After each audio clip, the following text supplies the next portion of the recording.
ರಾಜ್ಯದ ಹಲವು ಜಿಲ್ಲೆಗಳಲ್ಲಿ ಆವರಿಸಿದ ಬರದ ಛಾಯೆ. ಬರದಿಂದ ಮೋಡ ಬಿತ್ತನೆಗೆ ಮುಂದಾಗಿರುವಂಥದ್ದು ರಾಜ್ಯ ಸರ್ಕಾರ. ಕೃತಕ ಮಳೆ ಬರಿಸುವಂತ ಪ್ರಯೋಗಕ್ಕೆ ಸರ್ಕಾರದ ಅನುಮತಿ. ರಾಸಾಯನಿಕಗಳ ಸಿಂಪಡಣೆಯ ಮುಖಾಂತರವಾಗಿ ಮಳೆಯ ಮೊರೆ ಹೋಗ್ತಾ ಇರೋದು. ಸಿಎಂ ನೇತೃತ್ವದಲ್ಲಿ ನಡೆದಿದೆ ಸಚಿವ ಸಂಪುಟ ಸಭೆಯಲ್ಲಿ ಈ ನಿರ್ಧಾರ.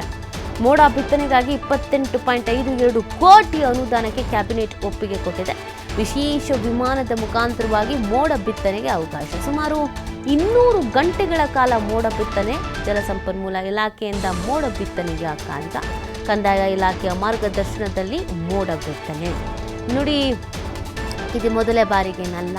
2002, 2012, 2017, 2019, 2020 ಕೃಷ್ಣ ಅವರ ಕಾಲದಲ್ಲೂ ಆಗಲಿ ಮೋಡ ಬಿತ್ತನೆ ನಡೆಸಲಾಗಿದೆ. ಕ್ಲೌಡ್ ಎರೋಸಲ್ ಇಂಟ್ರಾಕ್ಷನ್ಸ್ ಆ್ಯಂಡ್ ಪ್ರೆಸೆಂಟೇಷನ್ಸ್ ಅನ್ನುವಂಥ ನಿಟ್ಟಿನಲ್ಲಿ ಇದನ್ನು ಮೇಂಟ್ ಮಾಡ್ತಾರೆ. ಈ ವಿಧಾನ ಮುಖಾಂತರವಾಗಿ ಮೋಡ ಬಿತ್ತನೆ ನಡೆಯಲಿದೆ. ಹವಾಮಾನ, ಮೋಡಗಳ ಸಾಮರ್ಥ್ಯ, ಬಿಸಿಲಿನ ತಾಪಮಾನ ಇದೆಲ್ಲ ನೋಡಿ ಮೋಡ ಬಿತ್ತನೆ ನಡೆಯಲಿದೆ. ಸದ್ಯದ ಪರಿಸ್ಥಿತಿ ಹೇಗಿದೆ ಅನ್ನೋದು ಗೊತ್ತೇ ಇದೆ ನಿಮಗೆ. ಮಳೆಗಾಲ ಮುಗ್ದೋಯ್ತಾ? ಯಾವಾಗ ಶುರುವಾಗಿತ್ತು? ಮಳೆನೇ ಇಲ್ಲ ಅಂತ ಲೆಕ್ಕಾಚಾರ. ಇದು ರೈತರಿಗೆ ಸಿಕ್ಕಾಪಟ್ಟೆ ಸಮಸ್ಯೆ ಆಗ್ತಾ ಇರೋದು. ತುಂಬ ಲಾಸ್ ಆಗ್ತಾ ಇದೆ. ಜೀವನ ನಡೆಸೋದೇ ಕಷ್ಟ ಆಗ್ತಾ ಇದೆ.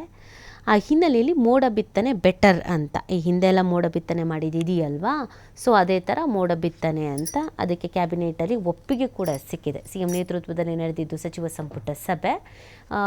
ಈಗಾಗಲೇ ರಾಜ್ಯದ ಹಲವು ಜಿಲ್ಲೆಗಳಲ್ಲಿ ಬರದ ಛಾಯೆ ಇದೆಲ್ಲ ನೋಡಿಕೊಂಡು ಗಮನದಲ್ಲಿ ಇಟ್ಕೊಂಡು ಫೈನ್ ಮಾಡೋಣ ಅಂತ ಒಪ್ಪಿಗೆಯನ್ನು ಕೊಟ್ಟಿದ್ದಾರೆ. ಕೃತಕ ಮಳೆ ಬರಿಸುವ ಪ್ರಯೋಗಕ್ಕೆ ಸರ್ಕಾರದ ಅನುಮತಿ ಇದೀಗ ಸಿಕ್ಕಿರೋದು. ಈ ರಾಸಾಯನಿಕಗಳ ಸಿಂಪಡಣೆ ಮಾಡೋದ್ರ ಮುಖಾಂತರವಾಗಿ ಮಳೆ ಬರಿಸೋದು, ಮೋಡ ಬಿತ್ತನೆ ಅಂತ ಹೇಳಿದ್ರೆ ಅದಕ್ಕೆ ಓಕೆ ಅಂತ ಹೇಳಿದ್ದಾರೆ.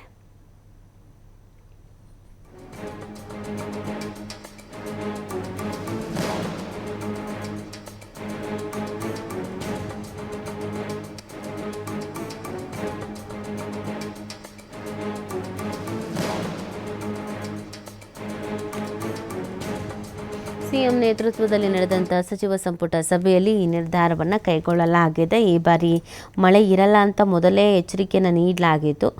ಮೊದಲೇ ಅಲರ್ಟ್ ಆಗಬೇಕಾಗಿತ್ತು. ಇಷ್ಟು ದಿನ ಆದರೂ ಯಾಕೆ ಅಲರ್ಟ್ ಆಗಿಲ್ಲ? ಇನ್ನೂ ಹೀಗೆ ಯೋಚನೆ ಮಾಡ್ಕೊಂಡು ಕೂತ್ಕೊಂಡ್ರೆ ರೈತರು ಆತ್ಮಹತ್ಯೆ ದಾರಿಯನ್ನು ಹಿಡಿಬೇಕಾಗತ್ತೆ. ಕೆಲವರು ಆಲ್ರೆಡಿ ಈ ಕೆಲಸವನ್ನು ಮಾಡ್ತಾ ಇದ್ದಾರೆ. ಈಗಲೂ ಮಾತಾಡಲಿಲ್ಲ ಅಂತ ಅಂದರೆ ಸಮಸ್ಯೆ ಆಗತ್ತೆ ಅಂತ.